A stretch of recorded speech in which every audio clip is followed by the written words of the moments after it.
Veelvuldig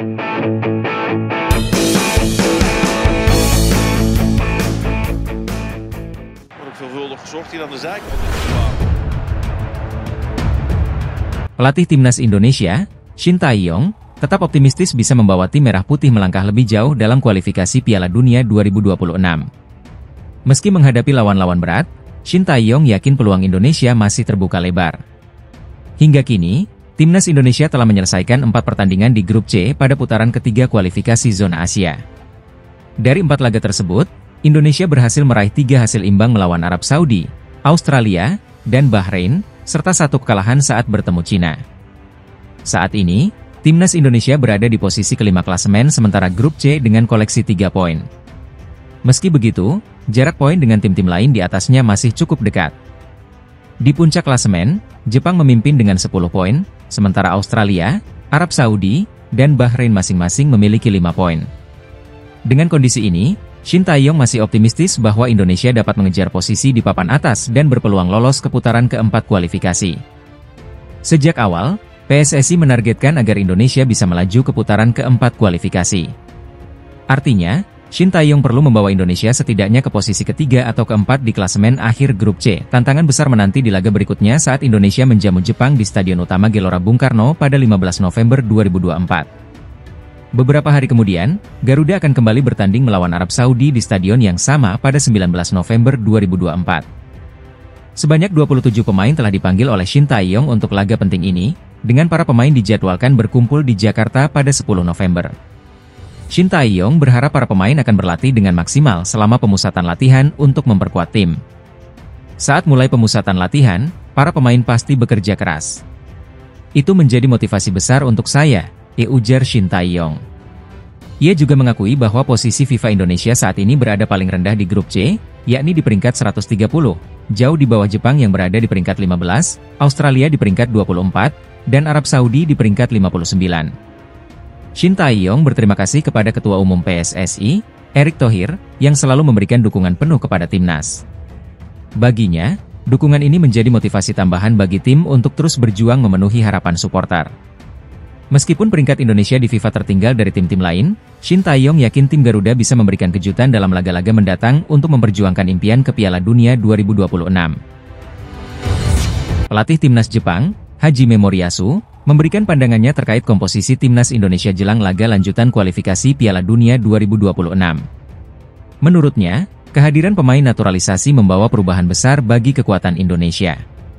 Hal ini disampaikan Moriyasu dalam konferensi pers jelang laga yang akan mempertemukan Jepang dengan Indonesia di Stadion Utama Gelora Bung Karno pada 15 November 2024. Dalam konferensi pers tersebut, Hajime Moriyasu menyebut bahwa tim Indonesia kini berbeda dari sebelumnya, terutama dengan bergabungnya pemain-pemain naturalisasi yang mayoritas berkarier di klub-klub Eropa. Menurutnya, dukungan dari pemain-pemain ini menjadikan timnas Indonesia sebagai lawan yang lebih tangguh dan kompetitif di kualifikasi kali ini. Indonesia adalah negara dengan budaya sepak bola yang antusias, dan para pemain yang dinaturalisasi berjuang untuk Indonesia. Tim ini jelas berbeda dari masa lalu, kata Moriyasu, seperti dilaporkan oleh Hochi News. Kehadiran pemain-pemain naturalisasi ini menjadi bagian dari strategi pelatih Shin Tae-yong untuk memperkuat skuad Garuda dalam menghadapi tim-tim tangguh di kualifikasi. Total, Shin Tae-yong telah memanggil 14 pemain naturalisasi untuk memperkuat timnas Indonesia melawan Jepang dan Arab Saudi. Beberapa nama tersebut diantaranya adalah Martin Paes, Jai Idzes, Jordi Amat, Maes Hilgers, Justin Hubner, Kelvin Verdong, dan Shane Patinama, yang semuanya memiliki pengalaman bertanding di level internasional bersama klub Eropa. Selain itu, Hajime Moriyasu juga menyoroti tantangan yang akan dihadapi Jepang dalam laga tandang berturut-turut ini, di mana setelah menghadapi Indonesia, mereka akan melawan Cina di Xiamen pada 19 November. Ini akan menjadi 2 pertandingan tandang berturut-turut di tempat yang sulit. Kami akan melakukan yang terbaik untuk memenangkan 2 pertandingan berturut-turut, ujar Moriyasu. Laga Indonesia versus Jepang ini akan menjadi ujian penting bagi skuad Garuda, sekaligus memperlihatkan bagaimana kontribusi pemain-pemain naturalisasi dalam mendukung ambisi Indonesia menuju Piala Dunia 2026. Timnas Indonesia siap menghadapi tantangan besar di laga lanjutan putaran ketiga kualifikasi Piala Dunia 2026 zona Asia. Skuad asuhan Shin Tae-yong akan melawan raksasa Asia, Jepang, pada Jumat, 15 November 2024. Pertandingan ini akan digelar di Stadion Utama Gelora Bung Karno, Jakarta, pada pukul 19 waktu Indonesia Barat. Di atas kertas, Jepang memang diunggulkan. Selain memiliki deretan pemain yang sebagian besar berkiprah di Eropa, tim berjuluk Samurai Biru ini juga menjadi salah satu kandidat kuat untuk lolos ke putaran final Piala Dunia 2026. Kendati demikian, timnas Indonesia bertekad untuk memberikan perlawanan maksimal demi meraih poin berharga di kandang. Pelatih Shin Tae-yong telah memanggil 27 pemain untuk laga penting ini. Beberapa nama menarik kembali hadir dalam skuad, seperti penjaga gawang M. Riyandi dari Persis Solo yang menggantikan posisi Hernando Ari. Di lini belakang, Justin Hubner yang baru pulih dari cedera, kembali dipanggil bersama pemain lainnya seperti Jai Idzes dan Mes Hilgers. Untuk posisi sayap, Shin memanggil duo kembar Yakob dan Yance Sayuri dari Maluku United, yang diharapkan menambah kekuatan serangan dari sisi lapangan. Ketidakhadiran Kapten Asnawi Mangkualam menjadi sorotan, dan diperkirakan Yakob serta Yance akan memainkan peran penting dalam strategi agresif dari sektor sayap. Shin Tae-yong bahkan mengandalkan Yakob untuk beroperasi di sisi kanan, memberi ruang bagi Ragnar Oratmangoen di sisi kiri, serta Rafael Struijk di depan. Berikut daftar 27 pemain timnas Indonesia yang dipanggil Shin Tae-yong untuk laga melawan Jepang dan Arab Saudi. Penjaga gawang, Martin Paes, Nadeo Argawinata, M. Riyandi. Back, Jai Idzes, Mes Hilgers, Justin Hubner, Muhammad Ferrari, Rizky Ridho, Kelvin Verdong, Pratama Arhan, Shain Patinama, Sandy Walsh, Yakob Sayuri, Yance Sayuri. Gelandang, Hom Haye, Nathan Choeon, Ivar Jenner, Ricky Kambuaya, Ragnar Oratmangoen, Marcelino Ferdinand, Witan Sulaiman, Egy Maulana Fikri, Eliano Rejders. Penyerang, Rafael Struijk, Ramadan Sananta, Hoki Caraka. Saat ini, timnas Indonesia berada di peringkat 5 klasemen grup C dengan perolehan 3 poin, sama seperti Cina yang ada di posisi juru kunci.